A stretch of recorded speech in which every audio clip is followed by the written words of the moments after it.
La Haas est-elle trop similaire à la Ferrari? Wolff et Vasseur restent prudents et attendent le verdict de la FIA. C'est une question difficile, déclare Wolff. Haas a fait un énorme bond depuis la dernière place en 2021 jusqu'en Q3 des Bahreïn, et avec de bons points déjà à la clé. Disons que c'est une étape intéressante qui a été franchie. Pour nous, c'est un exercice d'apprentissage, car en tant qu'organisation, nous avons 2000 personnes. Et nous avons réussi dans le passé. Et tout à coup, vous vous battez contre une équipe beaucoup plus petite. Donc ils ont fait un super boulot.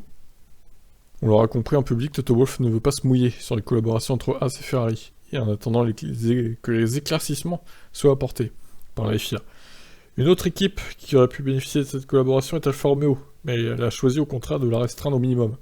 Alors que pense Frédéric Vasseur de la Haas. Là aussi, pas question d'attaquer frontalement pour le moment.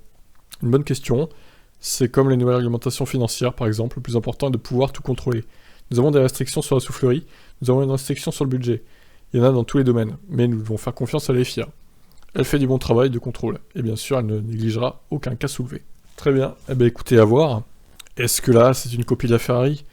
Bon, je pense pas, hein, parce que sinon, elle serait bien mieux placée que ça. Elle serait dans le top 7, top 5 régulièrement. Donc, il y a peut-être des astuces qui ont été prises de la Ferrari, mais bon, globalement, c'est pas une Ferrari bis, quoi. Hein. Comme pouvait l'être la Racing Point 2020, par exemple. C'était un peu une Mercedes bis, vu les perfs là, il n'y avait pas trop de doute. Voilà pour ça, ciao ciao.